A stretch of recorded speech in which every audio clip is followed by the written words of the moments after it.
자, 제가 기도하고 시작하도록 하겠습니다. 하나님 아버지, 저희가 주의 말씀을 듣기 위하여 주의 도움이 필요합니다. 주의 성령께서 저희와 함께하지 아니하시면 저희가 이 말씀을 이해하기 어려울 뿐더러 또 이해한다 하더라도 그것을 우리가 수용하고 받아들이기 어렵사오니 이 시간 주의 성령께서 저희를 주장하여 주시고 예수 그리스도의 제자로서 우리 주님의 말씀을 잘 듣고 또 그 말씀에 순종하고 우리가 믿음과 회개로 온전한 반응을 보여드리는 그런 겸손의 시간이 될 수 있도록 저희를 도와주시기를 우리 구주 예수 그리스도의 이름으로 간절히 기도합니다. 아멘. 우리 그리스도인들이 세상과 어떤 관계를 맺어야 하는가, 우리가 어떻게 세상과 대하여야 하고 거기에서 우리의 역할은 무엇인가, 이런 것이 굉장히 오랫동안 많은 그 그리스도인들에게 큰 이슈가 되어 왔습니다. 지금도 많은 분들이 이 사회 참여하는 문제 이런 것으로 많이 고민하고 또 거기에 많은 혼돈이 있지 않나 이렇게 제가 생각을 합니다. 어떤 분들은 우리 그리스도인들은 전적으로 세상과 대했을 때에 수동적이고 방어적일 수밖에 없다, 이제 이렇게 말씀하는 분들이 많이 있습니다. 점점 이 세상이 세속화되어 가기 때문에 거기에 동화되지 않으려면 우리가 스스로를 격리시켜야 하고 또 그래서 이 수도원을 만들기도 하고 또 미국에 가시면은 퀘이커 교도들 또 아미시 사람들 이런 분들이 있는데 어떻게 해서든지 간에 이 세상과 수동적으로 거리를 두고 관계하지 아니하고 우리의 그런 정절을 지키고 이렇게 해야 한다고 주장하는 분들이 있는 것입니다. 또 이 사회가 점점 세속화되어 가면서 사회가 이 교회를 향해서 뭐라고 요구합니까? 이 종교라는 것은 전적으로 이 개인적인 영역의 문제이지 이것이 공적인 자리에서 어떤 그 역할을 감당할 수 없다, 이렇게 주장합니다. 그래서 정부에서 이 전도를 금지한다든지 다른 사람의 이 신앙이나 이런 것을 비방한다든지 공격한다든지 거기에 대해서 비판을 가한다든지 하는 것을 전적으로 막게 하고 또 이 종교라는 것을 다원화주의에 입각해서 모든 종교를 다 옳다고 인정하고 어떤 다른 종교에 대해서 부정적인 이야기하는 것을 받아들이지 않으려고 하는 이런 사회의 분위기 속에서 우리가 이 기독교인들이 점점 위축되고 그냥 우리는 우리끼리 잘 믿으면 된다, 이런 생각을 하도록 만들게 되는 것입니다. 교회도 역시 그런 그 환경 속에서 점점 자신감을 잃어가고 그래서 우리가 그냥 우리끼리 잘하면 되지 이런 생각을 갖게 되지 않나 생각이 되고요. 또 더 나아가서는 교회가 도덕적으로 타락하는 그런 일이 자꾸 반복되고 있기 때문에 우리가 굉장히 수축되고 위축되어서 그런 그 비난을 우리가 피할 수 없다 하는 어떤 그 비관적인 그런 그 자리에 들어가게 되는 것 같습니다. 굉장히 수동적이고 그냥 방어적이고 이런 모습을 갖출 수밖에 없는 것이죠. 더 이상 그리스도인들이 사회에서 감당할 수 있는 역할이 없다고 이렇게 자아하는 것입니다. 또 반면에 어떤 분들은 굉장히 능동적이고 또 공격적인 모습을 갖추기도 합니다. 우리가 사회에 적극 참여해서 마치 구약 시대의 이 선지자들이 사회의 어떤 그 부조리에 대해서 목소리를 높였던 것처럼 우리도 역시 사회를 향해서 같은 역할을 감당해야 한다. 사회의 부조리를 지적하고 보다 적극적으로 이 기독교적인 대안을 제시해서 사회가 좀 더 긍정적인 방향으로 나아갈 수 있도록 우리가 최선의 노력을 다하여야 한다. 그래서 기독교인이 정치에 깊이 관여하고 또 이 사회 운동에 참여하고 또 경우에 따라서는 이 과격한 그런 그 사회 운동 이런 것도 우리가 불사하지 않을 수 없다. 이런 생각을 갖게 하는 것입니다. 이분들의 그 주요 목적은 기독교적인 가치관들이 존중되는 그런 사회를 구현해 나가는 데 있는 것 같습니다. 어떻게 해서든지 간에 이 세상 사람들에게 이 기독교의 그 가치관, 세계관, 어떤 그 도덕적인 그 윤리 이런 것을 자꾸 강요하고 가르쳐서 그 사람들도 이 결혼관에 대해서 우리 기독교의 그런 그 주장과 동의하게 하고 또 이 성의 문제라든지 그 밖에 모든 사회적인 이슈에 대해서 기독교적인 생각을 갖게 하는 이런 것이 우리 기독교인들의 기본적인 책임과 역할이다, 이렇게 생각을 하는 것입니다. 그런데 여러분 보십시오. 호주 사회가 시작된 후에 20년대, 30년대, 40년대를 거쳐가면서 굉장히 이 기독교 국가라는 그런 개념 속에 있었던 것 같습니다. 그래서 지금도 저희가 이제 그런 이야기를 듣는데요. 우리 세인트 토마스 교회에 1940년대, 50년도에는 주일학교 학생들이 800명이 모였다 하는 이야기를 제가 벌써 한 수백 번 들은 것 같습니다. 그 교회에 계시는 분들에게. 왜 그런 이야기를 하는 것입니까? 그만큼 교회가 이 보편적인 많은 사람들이 이걸 수용하고 인정해서 다 이 기독교적인 국가 안에 살고 있다는 어떤 그 생각을 사람들이 가지고 있었다는 것이죠. 그런데 그 결과가 무엇입니까? 기독교 국가 안에 살고 있기 때문에 사람들이 기독교인이 되는 것은 아니라는 것입니다. 안타깝게도 그렇게 많던 주일학교 학생들이 지금 다 어디로 갔는지 우리가 알 길이 없는 것입니다. 왜 그렇습니까?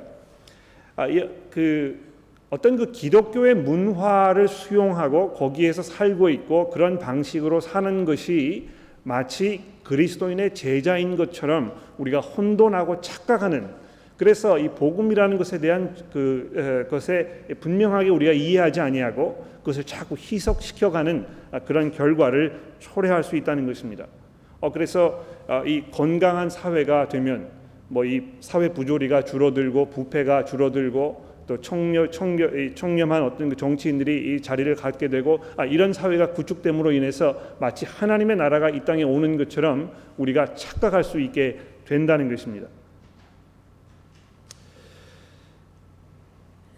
어떤 사람들은 이 사람들이 보든지 말든지 선을 베푸는 삶을 우리 그리스도인들이 살아야 되지 않겠느냐. 그래서 과부를 돌아보고 고아를 잘 보살피고 억울한 희생을 당하면서 살고 있는 사회에 힘없는 그런 약자들을 위해서 우리가 희생적인 삶을 그냥 살면 되는 것이 아닌가 이런 생각을 하게 되는 것입니다. 어떤 분들은 그것보다 더 적극적으로 나가서 아니다, 우리 그리스도인들이 해야 할 일은 복음을 들고 나가서 전적으로 세상과 맞서고 복음을 선포하고 우리가 좀 더 이 그 전도 활동에 최선의 노력을 다해야 한다.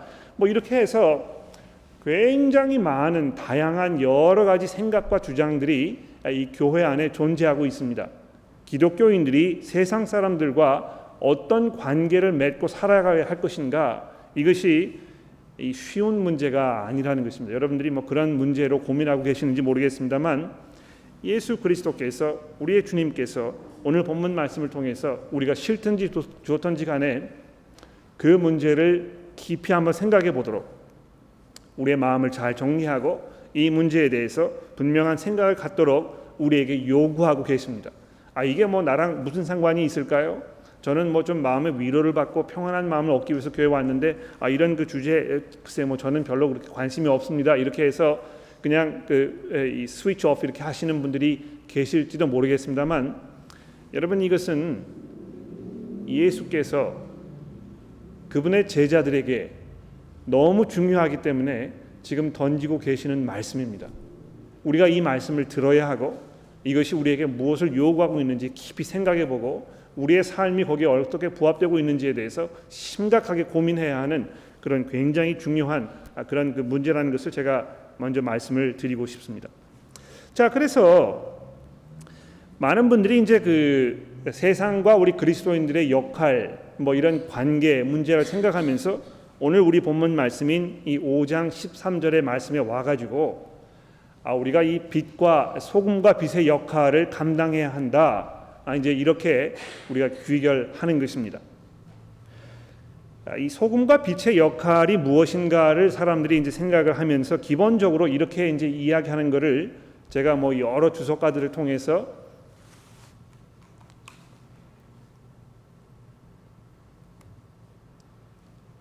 들리십니까? 죄송합니다. 이 보청기를 끼고 계시는 분들이 잘 들리시는지 좀 알려주시면 좋겠습니다. 안 들리시나요? 들리시는 분도 계시고 안 들리시는 분도 계시는 것 같네요. 지금은 들리십니까? 예. 혹시 안 들리시는 분들이 계시면 손을 들어주시면 네네. 자, 그래서 그 빛과 소금의 역할을 우리가 감당하는 것이 이 기독교인들의 역할을 설명하는 것이다. 이제 이렇게 우리가 귀결을 짓게 되는데요. 이 소금과 빛의 역할이 무엇인가를 구체적으로 생각을 하면서 이제 이런 작업을 일반적으로 하게 됩니다. 소금에는 두 가지 역할이 있는데 하나는 음식물의 맛을 내는 것이고 두 번째는 장기간 음식물을 보존이 가능하도록 하는 어떤 그 방부제 역할을 하는 것이다. 그래서 예수님께서 우리가 이 소금으로서의 역할을 사회에서 감당해야 한다고 이야기했을 때는 어떤 그 점점 가속화되는 이 사회의 도덕적 윤리적 타락을 우리가 저지시키고 기독교적인 대안을 제시해서 보다 나은 어떤 그 사회로 변화시켜가는 그런 역할, 그래서 이 사회 복지라든지 사회 정의 구현 운동 이런 것을 말씀하는 것이다. 이렇게 사람들이 일반적으로 생각하게 됩니다. 그래서 교회가 점점 이 어려운 가운데 놓여 있는 사회에 구제 활동을 벌이고 우리가 이 좋은 제안을 제시하고 이렇게 하는 것이 교회의 역할이라고 이야기하는 것입니다. 두 번째로 빛에 대해서 이야기하면서 성경에서는 이 하나님의 진리를 의미하는 대표적인 상징적 표현으로 빛을 이야기하고 있기 때문에 이 빛을 비춘다 하는 것은 결국 이 복음 전하는 일을 얘기하는 것이다. 그래서 예수님께서 말씀하셨을 때 우리가 이 소금과 빛의 역할을 해야 한다고 이야기하는 것은 기본적으로 이 정의 사회를 구현하는 일과 복음 전하는 일, 이거를 병행하는 것을 지금 말씀하는 것이다. 많은 주석가들이 그렇게 이야기하고 있고 또 많은 성도들도 대부분 그렇게 이야기하는 것처럼 제가 짐작이 됩니다. 아마 여러분들도 이 소금과 빛의 역할을 감당해야 한다 했을 때 아마 뭐 약간의 차이가 있을 수는 있겠습니다만 대부분의 분들이 아마 그런 생각을 가지고 계시지 않을까 이렇게 짐작을 해보는 것입니다. 근데 제가 주중에 이 본문 말씀을 가지고 씨름을 하면서 많은 주석가분들의 이야기가 별로 그렇게 설득력 있게 다가오지 않았습니다. 그 이유를 제가 몇 가지 말씀을 드려보도록 하지요. 이 성경에 보시면 이 소금에 대해서 이야기하는 경우가 상당히 많은데요. 여러분 그 기억을 좀 되살려 보십시오. 성경에서 이 소금이 가장 먼저 등장하는 그 부분이 어딘지 기억나십니까? 기억나는 분 계십니까? 소금. 소돔과 고모라 사건 기억나시죠? 롯의 아내가 뒤를 돌아보았다가 어떻게 되었습니까? 소금 기둥이 된 것입니다. 그렇죠? 그래서 그 구절을 보시게 되면 이 소금이라는 것이 어떤 그 개념과 연결되어 있습니까? 하나님의 심판과 연결되어 있는 것입니다. 그렇죠? 우리가 이제 일반적으로 소금이라고 했을 때는 뭐 맛을 내는 것, 또 그 방부제 역할을 하는 것, 이런 것에 이렇게 국한시켜 생각하고 있습니다만 성경에 보시게 되면 이 소금이라는 것이 그 두 가지에만 국한되어 있는 것이 아니고요. 굉장히 다양한 여러 가지 개념들이 소금과 연결되어 있는 것을 우리가 볼 수 있습니다. 뭐 가령 예를 들어서 열왕기상 뭐 이런데 역대하 이런데 보시게 되면 소금이라는 것이 하나님의 심판과 아주 밀접하게 연결되어 있는 것을 우리가 재확인할 수 있습니다. 그래서 이 신명기 같은 곳에 보시게 되면 이 땅에 소금을 뿌려가지고 그 소금에서 이 농작물이 자랄 수 없도록 이렇게 하나님께서 만드시겠다 하는 그런 그 표현이 등장하거든요. 여러분 뭐 충분히 이해할 수 있지 않습니까? 호주에도 이 염분이 자꾸 땅에서 올라와가지고 더 이상 농사를 할 수 없게 되는 그런 상황을 우리가 자주 접하게 되는데요. 뭐 그런 이야기가 성경에 있다는 것입니다. 또 어떤 경우에는요, 어린아이가 태어났을 때 그 어린아이에게 이 소금을 이렇게 바르는, 그래서 어떤 그 정결함을 갖추게 하는 그런 표현들이 성경에 등장하는 것을 제가 확인해 보았습니다. 한국에도 이 재밌는 습관이 있어요. 이 밤에 자다가 오줌을 싼 어린아이에게 어떻게 합니까? 키를 씌워가지고 소금 받아오라고 보내지 않습니까? 그 왜 그렇게 하는 것입니까? 저도 잘 모르겠어요. 제가 드리려고 하는 말씀은 무엇이냐 하면 우리가 외부에서 소금이 이러이러한 그 역할을 하고 있고 사람들이 그것을 이렇게 이해하고 있다 해서 그런 것들을 가지고 이 성경에 있는 본문에 가지고 들어와서 예수님에게 이거를 갖다 주고 예수님께서 이런 의미로 이야기하셨을 것이다. 이렇게 결론 내는 것이 별로 그렇게 건설적이고 건강한 성경 읽는 방법이 아니라는 것입니다. 예수님께서 지금 무엇을 의미하셨는지에 대해서 우리가 발견을 하는데 노력하고 시간을 집중해야지, 여러 다른 데서 무엇을 이야기하고 있는지 생각해가지고 그것을 이렇게 다 가져다가 여기다 뒤집어 씌우는 것은 예수님께서 의도하셨던 것에 다른 걸 더 입혀가지고 이거 왜곡할 수 있다는 것입니다. 이해가 되시겠습니까? 그래서 제가 이제 여러분에게 말씀드리고 싶은 것은 본문으로 돌아가서 전후 문맥을 잘 살펴보면서 이 소금과 빛의 역할을 우리가 그리스도인으로서 해야 한다는 것이 과연 무엇을 의도하셨는 것인지에 대해서 우리가 잘 한번 생각해 보자는 것입니다. 자, 이 본문을 다시 한번 읽어볼까요? 5장 13절입니다. 너희는 세상의 소금이니 소금이 만일 그 맛을 잃으면 무엇으로 짜게 하리요? 후에는 아무 쓸데없어 다만 밖에 버려져 사람에게 밟힐 뿐이니라.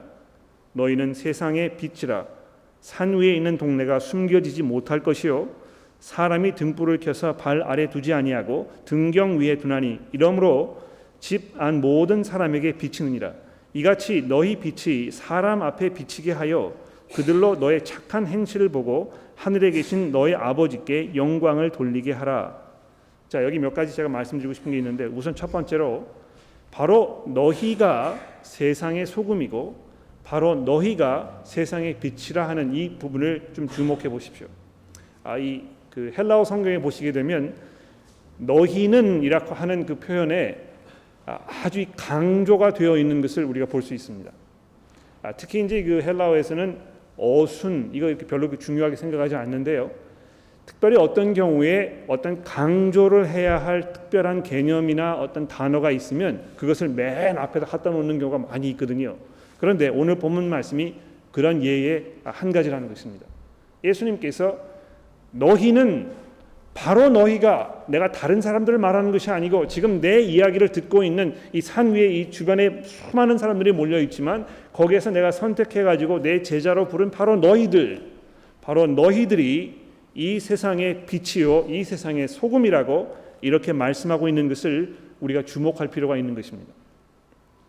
그냥 대충 이렇게 어떤 기독교적인 그 생각, 또 생활 방식, 습관, 풍습 이런 거를 따르는 사람들, 그걸 말하는 것이 아니고 예수 그리스도 그분을 나의 구주로 고백하고 그분께서 내 삶의 주인이시고 내가 그분이 아니면 이 세상을 살 수 없다고 고백하는 그분의 제자들을 향해서 지금 말씀하고 계신다는 것이 첫 번째 것이고요.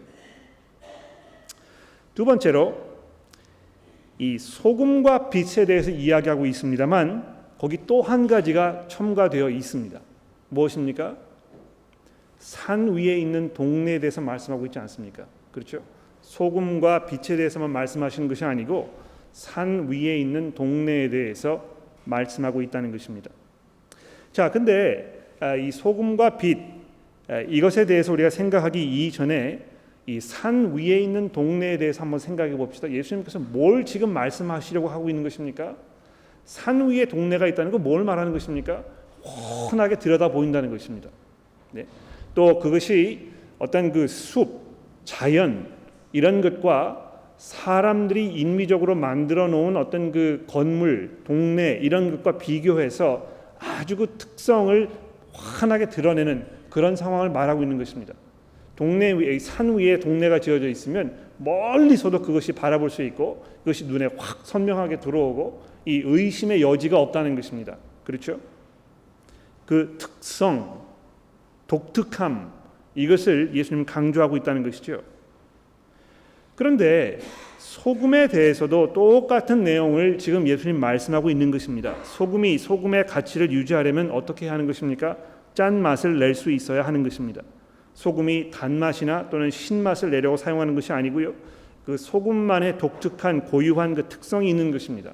그래서 그것을 가지고 짠맛을 내야 할 것인데 이 소금이 짠맛을 낼 수 없으면 아무 쓸데가 없는 것입니다. 소금이라는 것의 그 독특함, 그 특성 이것이 있는데요. 그것을 잃어버리게 되면 아무런 소용이 없는 것입니다. 빛도 마찬가지입니다. 왜 빛을 비추는 것입니까? 어둠과 구별하기 위해서 비추는 것입니다. 빛과 어둠은 섞일 수가 없고요. 아주 분명하게 구별되는 것입니다. 그래서 이 불을 켜가지고 그것을 감추고 어둠 속에 있도록 뭘 뒤집어 씌우고 이렇게 하지 않습니다. 이걸 환하게 드러내는 것입니다. 왜 그렇습니까? 어둠과 다르기 때문에 그렇습니다.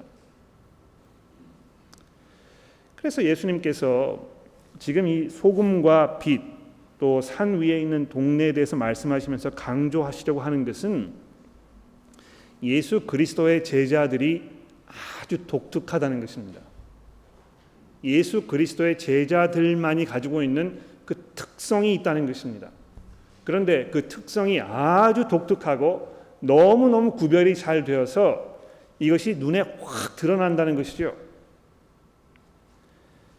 이 독특하면 배경에 파묻히는 경우가 없습니다. 그냥 뒤에 배경에 있는 것과 비슷한 색깔의 옷을 입고 있으면 지금 사람이 그 앞에 서 있는지 서 있지 않은지 잘 확인할 수가 없지 않습니까? 그런데 파란색 화면 이렇게 뒤에다 놓고서는 노란색 옷을 입고 있으면 눈에 확 들어오는 것입니다. 우리 그리스도인들이 바로 그렇다는 것입니다. 소금처럼 빛처럼 또 동네 위에 산 위에 있는 동네처럼 예수 그리스도의 제자들은요 눈에 확 드러나게 되어 있습니다. 누가 보아도 이 사람은 이 예수 그리스도 그 사람을 따라가는 사람이나 그리스도의 사람이라는 것을 사람들이 아주 분명하게 알 수 있다는 것입니다. 자, 그러면 과연 무엇이 그리스도의 제자들을 독특하게 만드는가, 이 문제를 우리가 고민해 봐야 되겠죠. 이 시점에서 아마 여러분들은 지금 스스로에게 질문하고 계실 것입니다. 나는 과연 독특한가? 사람들이 나를 보았을 때 저 사람은 무엇인가 다른 게 있는 것 같아. 일반적인 다른 사람과 좀 구별돼. 그렇게 느끼는가? 아마 이런 질문을 스스로 하고 계실 것입니다.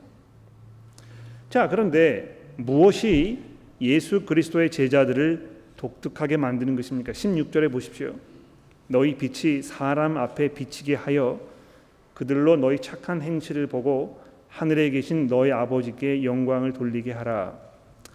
자, 이제 이렇게 그 16절의 말씀을 보시면 어떤 그 도덕적, 윤리적 행위 이런 것을 말씀하고 있는 것처럼 금방 이렇게 그 생각이 듭니다. 이 개역 개정 성경이 이제 그 착한이라는 그 단어를 선택을 했기 때문에 어떤 그 윤리적으로 맞는 선한 그래서 다른 사람 도와주고 약자를 돌보고 도둑질하지 아니하고 양심적으로 살고 후하게 베풀고 이런 그 어떤 그 선의의 행위들 이런 것을 말하는 것으로 이제 우리가 쉽게 짐작할 수 있습니다. 그런데 이 착한이라는 단어는 어떤 면에서 굉장히 그 좁은 범위의 단어이고요. 아마 온전한, 마땅한, 당연한 그런 것이 더 분명한 그런 그 단어 선택일 것입니다. 빛이 사람들 앞에 비치게 하여 그들로 너희의 그 온전한, 즉 예수 그리스도의 제자로서 마땅한 그들이 살아야 할 어떤 그 당연한 삶의 모습, 이런 것을 보고 하늘에 계신 너희 아버지께 영광을 돌리게 하라. 이렇게 예수님 말씀하고 있다는 것입니다. 여기 이제 그 착한이라고 번역된 이 단어는 성경 여러 군데 등장하는 단어인데, 가령 예를 들어서 베드로가 이제 그 변화산에 올라가 가지고 예수님께서 변화되신 그 모습을 보지 않습니까? 그럴 때 그가 이제 그 자리에서 무슨 이야기를 했냐면, 주여, 우리가 여기 있는 게 좋습니다. 여기다가 초막을 짓고 그냥 여기 있었으면 좋겠습니다. 이렇게 이야기했는데, 거기에 이제 여기 있는 게 좋습니다 하는 그 단어가 바로 이 단어입니다. 거기에는 어떤 그 도덕적 윤리적 가치를 담고 있는 것이 아니거든요. 그냥 여기에 있는 것이 우리 보기에 합당하고 마땅하고 당연한 선택인 것 같습니다. 베드로가 그렇게 이야기하고 있는 것입니다. 그래서 지금 여기 예수님께서 말씀하고 계시는 것의 분명한 그 의미는요, 우리 그리스도인들이 예수 그리스도의 제자로서 살아가야 할 온전한 삶의 모습을 보고 이렇게 말씀하시는 것입니다. 단순히 뭐 이 그 선의를 베푸는 것, 또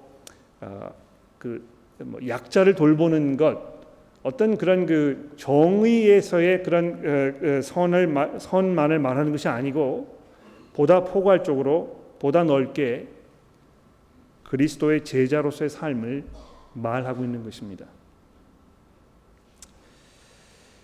그런 맥락에서 이 오늘 5장 13절부터 16절에 있는 이 말씀은 우리가 지난주에 살펴본 5장 1절부터 12절의 말씀과 그대로 연결되는 그런 말씀임에 분명합니다. 산상수훈을 시작하시면서 예수께서 가장 먼저 이 복이 있는 사람, 복 받은 사람, 즉 예수 그리스도의 제자들의 그 삶의 모습에 대해서 이렇게 말씀하지 않았습니까?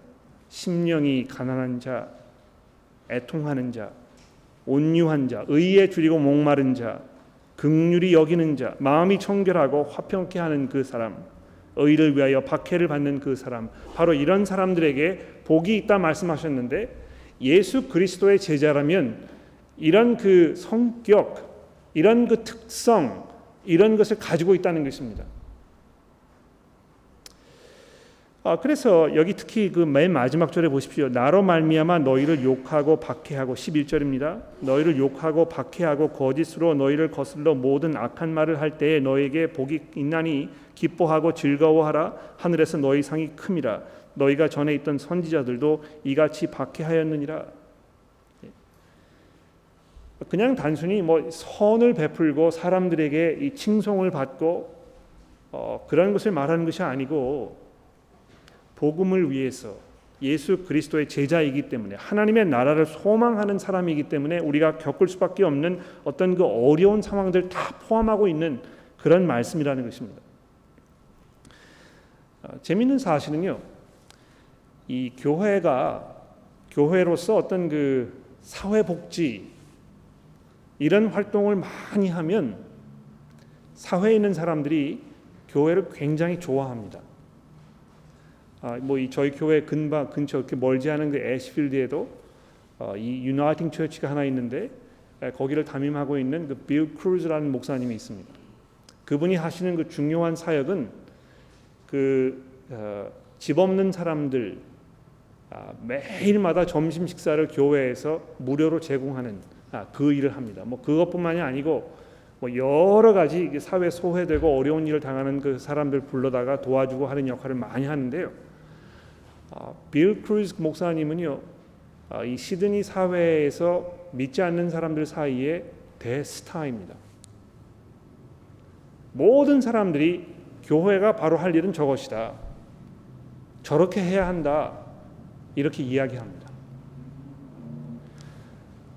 그런데 예수께서 말씀하시는 그 제자로서의 삶은요, 물론 우리가 약자를 돌아보고 불쌍한 사람들의 필요를 도와주고 하는 것이 중요한 것입니다만, 예수의 제자로서 살았을 때 지금 이야기하고 있는 이 1장에서 1절에 12절의 말씀은요, 그것보다 훨씬 더 크고 훨씬 더 이 도전적이고 더 어려운 그런 삶임이 분명합니다. 왜 그렇습니까? 나로 말미암아 너희를 욕하고 박해하고 거짓으로 너희를 거슬려 모든 악한 말을 너에게 퍼부은 그런 상황에 놓여 있는 그런 어려움을 말하는 것입니다. 교회가 예수 그리스도의 복음을 들고 이 세상에 나아가서 회개를 외치고 예수 그리스도를 통해 오는 하나님의 그 용서의 은혜에 대해서 이야기하기 시작하면 세상은 교회를 용서하지 않습니다. 우리가 이 세상을 바라보면서 안타까워하고 내 삶에 있는 죄의 문제로 고민하고 이 사회에 있는 이 죄의 문제로 하나님의 심판이 이 세상에 임할 것을 우리가 증거했을 때에 아무도 우리를 반겨하지 않습니다. 그래서 교회가 점점 사회와 격리되어 간다고 위기의식을 느낍니다. 그래서 교회에서 해야 할 일은 죄의 문제를 이야기하는 것이 아니고 하나님의 사랑을 이야기하는 것이다. 이 회개를 요구하지 말고 하나님과의 그 사랑과 좋은 관계만을 이야기하자. 더 이상 이 지옥에 대해서 이야기하지 말고, 하나님의 심판에 대해서 이야기하지 말고, 우리가 회개해야 될 것에 대해서 이야기하지 말고, 우리 삶 속에 변화되어야 할 부분에 대해서 이야기하지 말고, 그저 여러분이 처해 있는 그 상황과 여건 속에서 그저 하나님의 사랑을 풍성히 누릴 수 있다는 이런 긍정적인 이야기를 많이 하자. 이렇게 이야기하는 것입니다. 그러나 예수께서 그것을 말씀하고 계시지 않습니다. 나의 제자이기 때문에 이 세상과 구별되는 어떤 그 가치관, 그리고 그 가치관에서 흘러나오는 그 삶의 모습, 이것이 세상 사람들의 눈에 확연하게 드러나고 구별되는 그런 삶을 살라는 것입니다.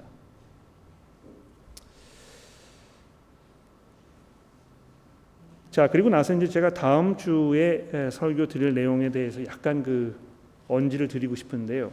여러분 그 17절의 말씀을 보십시오. 내가 율법이나 선지자를 폐하러 온 줄을 생각하지 말라. 폐하러 온 것이 아니라 완전하게 하려 함이니라. 진실로 너희에게 이르노니 천지가 없어지기 전에는 율법의 1.1획도 결코 없어지지 아니하고 다 이루리라. 그러므로 누구든지 이 계명 중에 지극히 작은 것 하나라도 버리고 또 그같이 사람을 가르치는 자는 천국에서 지극히 작다 일컬음을 받을 것이요 누구든지 이를 행하며 가르치는 자는 천국에서 크다 일컬음을 받으리라. 내가 너희에게 이르노니 너희 의가 서기관과 바리새인보다 더 낫지 못하면 결코 천국에 들어가지 못하리라. 여러분 이 20절의 말씀을 주목해 보십시오. 너희의 의가 서기관과 바리새인보다 더 낫지 못하면 결코 너희가 천국에 들어가지 못할 것이다. 여러분 이것이 얼마나 도전적입니까? 바리새파 사람들이, 서기관들이 율법을 지키기 위해서 얼마나 철저한 노력을 했던 사람들인지 우리는 익히 들어서 잘 알고 있습니다. 그들의 노력이 눈물겨울 정도로 가상했던 것입니다. 그래서 사도 바울도 그 율법의 의로 따지면 나는 흠이 없는 사람이라 이렇게 이야기할 정도로 이 바리새파 사람들이 대단한 사람들이었거든요. 그런데 예수님 뭐라고 말씀하십니까? 바리새인들의 의보다 더 낫지 아니하면 너는 결코 천국에 들어갈 수 없을 것이다. 자, 그 말씀을 이제 그 다음 주에 보시게 되면 그 여러 가지 그 상황에 비추어서 이제 설명하게 되실 텐데요. 여러분의 의가 이 그리스도인으로서 살고 있는 여러분의 삶의 모습이 정말 이렇습니까? 믿지 않는 사람들이 여러분을 보면서 정말 저 사람은 뭔가 다른 게 있는 것 같아. 왜 저렇게 해야지? 왜 저런 선택을 하지? 왜 저렇게 살고 있는 것이지? 왜 이 상황에서 저렇게 하지 않냐고 이렇게 하는 것이지? 이런 질문이 자꾸 일어나는 그런 삶을 여러분 살고 계십니까? 아니면 세상 사람들이 전부 지금 이쪽 방향으로 가고 있기 때문에 나도 거기에 따라갈 수밖에 없는, 세상 사람들이 내리고 있는 그 삶의 선택들이 마치 삶의 최선의 방법인 것처럼 살고 있는 그런 삶을 살고 있는 것은 아닌지, 그러면서 저희가 교회에 모여서 하나님을 찬송한다고 하고 하나님을 사랑한다고 하고 이런 모순된 삶을 살고 있는 것은 아닌지 우리가 고민해 보아야 한다는 것입니다. 우리가 이 세상에서 어떻게 살아야 할 것인가, 어떻게 구별되어야 할 것인가, 우리가 어떻게 거룩함을 지키고 예수 그리스도의 제자다운 삶을 살아야 할 것인가 궁금하시죠? 우리 다음 주부터 좀 더 구체적으로 이 17절 이하에 있는 말씀을 생각해 보면서 우리가 어떻게 구별되어야 될 것인가 살펴보도록 하겠습니다. 기도하겠습니다.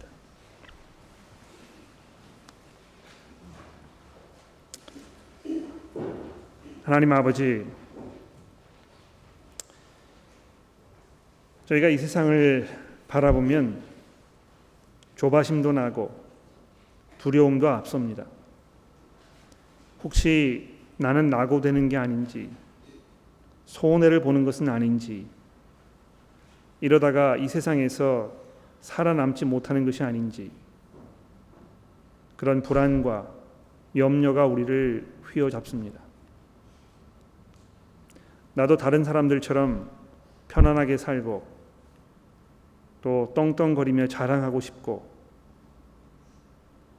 내 삶이 의미 없는 삶이라고 사람들에게 내보여주고 싶은데 예수께서 우리에게 요구하시는 것이 그런 것과 정면 충돌하고 있는 그런 갈등 속에서 우리가 방황하고 있는 것은 아닌지 고민합니다. 하나님, 그러나 그리스도께서 우리에게 복 있는 사람에 대해서 말씀하시는 것을 기억해 봅니다. 그리스도의 제자로서 그분의 말씀에 순종하고 그분께서 우리에게 말씀하셨던 삶의 모습을 따라가는 것이 우리에게 가장 좋은 삶이고 가장 복된 삶이라는 것을 우리가 마음으로 고백하기를 원합니다. 하나님, 저희가 한 입으로 두 말을 하지 아니하고 우리의 마음과 생각이 전적으로 하나님을 향한 온전한 믿음으로 굳혀지기를 원합니다.